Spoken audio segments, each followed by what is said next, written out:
Deep in the Appalachian hollers, where the forest is so thick the sun barely reaches the ground, families raised their kids without a single tick bite for generations. No repellent, no poison, not a single bottle of Frontline.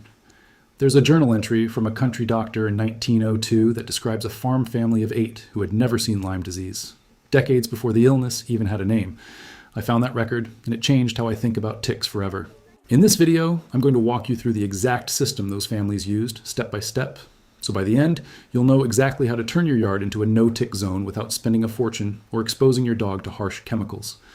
Here's what we'll cover: 6 ground-based methods you can start this weekend, 5 ways to protect your skin and your pets, and 1 permanent setup that costs less than $3. But first, understand what's at stake. The modern tick control market is a $500 million industry built on repeat sales. Every year, 500,000 Americans get diagnosed with Lyme disease alone, not counting other tick-borne illnesses. And the sprays you buy at the hardware store, they're breeding super ticks right in your backyard. The Appalachian way is different. It's a layered fortress that works with nature, and once you set it up, you never have to pay another cent. The reason ticks have exploded in the last 20 years isn't just climate change.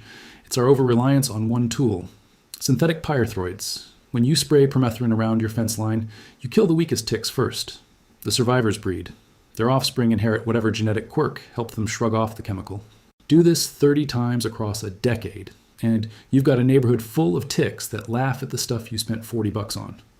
Researchers at the University of Rhode Island Tick Encounter Resource Center have documented exactly this pattern. Meanwhile, the CDC recorded over 476,000 cases of Lyme in 2023, almost 500,000 people. And that number is surely an undercount because the disease mimics so many other conditions. The real genius of the Appalachian method is that it never selects for resistance because it doesn't target a tick's nervous system the way chemicals do. Instead, it creates a series of obstacles that physically stop or repel ticks, layer after layer. Think of it as building a wall, then a moat, then a thorn bush, then a guard bird. Each barrier alone is beatable, but stacked together, ticks simply can't navigate your property. And the first layer is right under your feet. Grab a bag of food-grade diatomaceous earth. Yes, the same white powder you can buy at any garden store for under $10. It's made of crushed fossilized shells of tiny aquatic organisms called diatoms. To you, it feels like flour. To a tick, it's a blizzard of microscopic glass shards that pierces their exoskeleton and desiccates them from the inside. No nervous system targeting, no chemical resistance possible. Family after family in the mountains would dust the perimeter of their yards and the edges of their dog runs with this stuff in early spring after the first thaw, and again in late summer.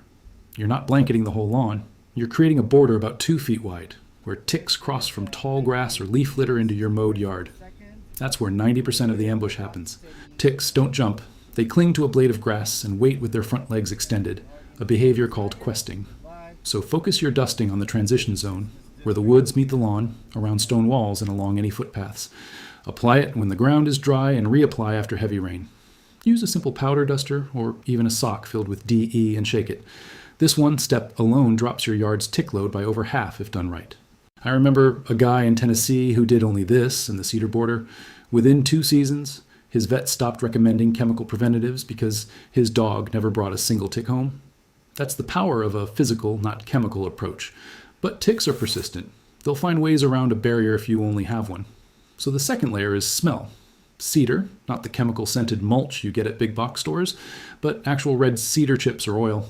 Appalachian cabins were often built from cedar logs for a reason. The oil in the wood contains thujone and cedrol, compounds that disrupt the octopamine receptor in ticks. Octopamine is basically the tick version of adrenaline. When cedar oil hits those receptors, the tick becomes disoriented, can't sense a host, and stops questing. Mammals don't have octopamine receptors, which is why cedar is safe for your dog and kids.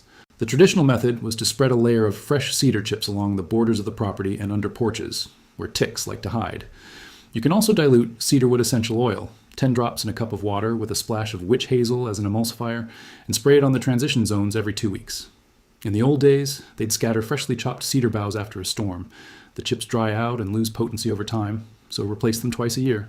That constant scent curtain messes with the tick's radar, and many simply wander the other way. One note, use true cedar, not aromatic cedar that's actually a juniper. Eastern red cedar is the one you want, and its oil is cheap online. Now let's talk plants. Appalachian gardens were never just for food, they were defense perimeters. 3 herbs in particular were planted along paths and fence lines: pennyroyal, rosemary, and lavender. Pennyroyal is a low-growing mint that releases a strong menthol aroma when stepped on. It's so effective at repelling ticks and fleas that folk healers called it tick weed. You can buy pennyroyal seeds for a few dollars and scatter them where your dog runs. Once established, it spreads into a fragrant carpet. Rosemary bushes act as windbreaks that also shed a resinous scent ticks hate. And lavender, besides making your yard smell like Provence, contains linalool, a compound shown to repel nymphal deer ticks. In one study from the University of Rhode Island, linalool was as effective as DIT at deterring tick-questing behavior, though it evaporated faster, hence the need to combine it with physical barriers. Plant these three in clusters near gathering spots, around the patio, the swing set, the doghouse. They're safe to touch, they attract pollinators, and they require almost no care. A 70-year-old woman I interviewed in western North Carolina told me her grandmother always said, "Where the rosemary grows thick, the ticks won't walk." She was right, and modern chemistry has now proven why. The fourth layer is something so simple you'll wonder why you haven't done it already. A stone border. Not a flimsy row of pebbles, but a barrier at least 3 feet wide made of crushed gravel or granite. Ticks detest crossing open, dry, hot surfaces. Their bodies lose moisture rapidly, and they can't climb over large, angular stones without exposing themselves to the sun's desiccating heat. Appalachian homesteads often had a dry moat around the immediate yard, walkways of crushed limestone or river rock that separated the house turf from the taller vegetation. This barrier serves two purposes. It physically blocks ticks from migrating in from the woods, and it gives you and your dog a path where you can walk with near zero tick exposure. You don't need a stonemason. Just clear a strip around the areas you use most, lay down landscape fabric to prevent grass from poking through, and pour 3 to 4 inches of sharp gravel. The edges should have no overhanging plants, because ticks will climb to the tip of a leaf and drop onto you as you pass. Keep it trimmed. This barrier also works as a fire break and reduces erosion. Upfront cost? A few bags of gravel from the hardware store, a weekend of sweat. Permanent. No renewal needed. Now we arrive at the heart of the Appalachian secret, the part that separates a tick-prone yard from a tick-free one. It's a bird, specifically the guinea fowl. I need you to get past whatever you think you know about birds. Guinea fowl are like security guards on legs, shaped like a football with a tiny head, covered in spotted feathers. They roam in a flock and eat incessantly. A single guinea fowl can consume over 400 ticks a day. Not exaggerating. Researchers at the University of North Carolina documented free-range guinea hens picking clean a 2-acre field infested with deer ticks in less than a month. Appalachian families never bothered with tick collars for their dogs because the guineas handled everything. They'd let a flock of 6 roam the property during the day, and by dusk, the birds would roost in trees, safe from ground predators. But you don't need a farm. Even 2 or 3 guineas on a quarter-acre lot can decimate your tick population in a season. They're loud. They'll chatter at anything that moves, which also serves as an alarm for snakes and strangers. They're also tough. They survive mountain winters without supplemental heat. Yes, they can be annoying, but so is a tick buried in your son's scalp. And here's the crucial detail. Guinea fowl don't scratch like chickens. They walk and pick. They won't destroy your garden. They ignore vegetable plants and go straight for the bugs. If you're worried about neighbors, bribe them with free eggs. Guinea eggs are small but rich. The startup cost? Day-old Keats sell for about $2 each. Raise them in a brooder for 6 weeks, then release. They'll eat ticks from March to November, and they'll come home to roost at night if you train them with grain. This isn't a pet. It's a biological weapon that works 24/7 without a battery. I know not everyone can keep birds, but hear me on this. If you have a yard in tick country, this single change replaces all the chemical sprays you've been buying. It's also the reason Appalachian families never had Lyme, not because they were lucky.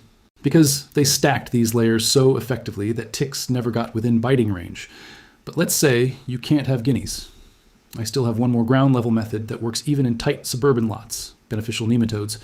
These are microscopic roundworms that live in soil and hunt down tick larvae.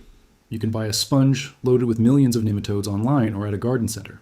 Mix it with water, spray the damp soil in spring and fall, and the nematodes enter the tick's body, releasing symbiotic bacteria that kill it within 2 days. They're harmless to earthworms, bees, and mammals. EPA registered, OMRI listed for organic use. The old-timers didn't know about nematodes by name, but they practiced crop rotation and spread wood ash to encourage a rich soil ecosystem that naturally kept tick numbers in check. Modern science just gave us the direct way. Apply them after a rain when the ground is moist and the temperature is above 50 degrees Fahrenheit. It costs about $15 to treat 2,000 square feet. That's a tiny price for a biological hit squad you never have to see. All right, we've armored the ground. But if a tick somehow passes all 6 barriers, you need to protect your body and your dog. This is where the second half of the Appalachian system comes in. personal and pet defense that costs pennies. The first personal defense is homemade cedar oil spray. I mentioned it briefly, but here's the exact recipe. Take a 2-ounce glass spray bottle, add 30 drops of Texas cedarwood essential oil. That species has the highest thujone content, 15 drops of peppermint oil, and a teaspoon of witch hazel. Fill the rest with distilled water. Shake before each use. Mist it on your ankles, socks, and shoe tops, and along your dog's back and belly, avoiding the eyes. This mix was used by hunters who couldn't afford store-bought repellent. It smells like a lumberyard, but ticks loathe it.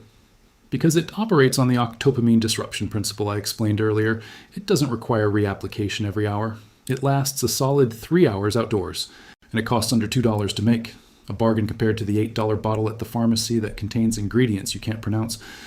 I keep a batch in a dark bottle on the porch, and before every hike I give the dog a quick spritz. She's never had an attached tick. For clothing, the Appalachian approach was to smoke dry their woolens over a fire of cedar and juniper, which impregnated the fibers with repellent oils. Today we have a much easier method, permethrin derived from chrysanthemum flowers. Yes, permethrin is a synthetic analog, but it's based on pyrethrins that naturally occur in African daisies. You can buy a natural pyrethrin concentrate and dilute it to soak your hiking pants and socks. Or you can plant pyrethrum daisies, the kind with white petals and yellow centers, and dry the flowers, then grind them and dust your pant cuffs. It sounds old school, and it is.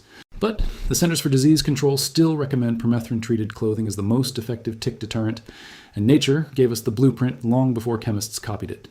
Treat your shoes, socks, and a dedicated set of yard work clothes, hang them to dry, and the protection lasts through several washes.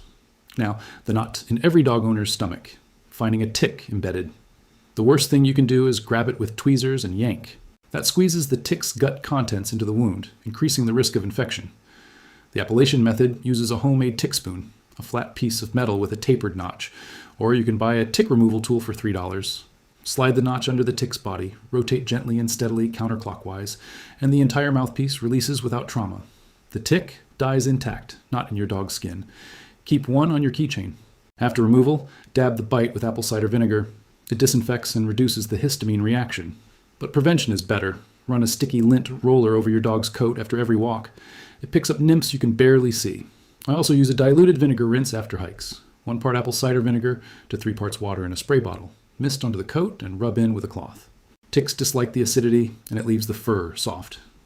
Beyond the spray and clothing, there's a ritual that Appalachian mothers taught their children, the twilight check. Every evening before bed, during tick season, the family would sit on the porch and run their hands over legs, arms, behind ears, along the hairline. Ticks take hours to find a good bite site, so if you catch them during this window, they haven't transmitted anything. Get in the habit of doing a quick once-over on yourself and your dog before coming inside. Use a damp white cloth to wipe down the dog's paws and legs. Ticks show up as tiny dark dots. This takes 1 minute, it's free, and it's the last line of defense. Add a flashlight for extra scrutiny. Nymphs are the size of a poppy seed and can hide in shadows. Make it a routine, like brushing your teeth, and you'll almost never have a fully attached tick. I promised you a permanent setup, and here it is. This weekend, do 3 things. First, create the gravel border and dust the diatomaceous earth line. Second, plant pennyroyal seeds and cedar chips along the border. Third, set up a rain barrel with a spigot and mix your cedar spray in bulk so there's no friction to reapplying. If you can keep guinea fowl, order 3 keats. That's it. Once the plants are in, the gravel is down, and the birds are out. You've built a self-sustaining tick fortress. Maintenance is 10 minutes a week. Mist the border with cedar spray, check the chip layer, fill the dust sock. That's less time than you'd spend reading the label on a chemical sprayer. The total cost, if you're starting from scratch, about $3 to $5 for the DE, 10 for gravel, 5 for seeds, 2 for oil, plus maybe 15 for keats if you go that route. Even with the birds, you're under $30 for a system that lasts years. Compare that to the average tick control contract, which runs $200 to $400 per year, and you've essentially earned yourself a tax-free bonus every spring.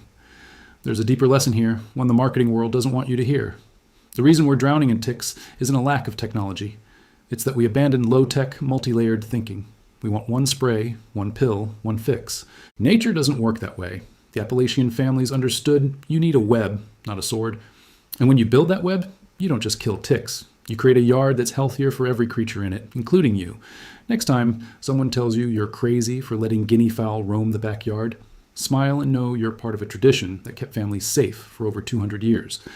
Now, if you found this useful, I've got another video you should watch.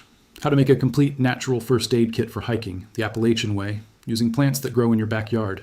It might save your life, and it costs about the same as a fast food meal. Click the card now.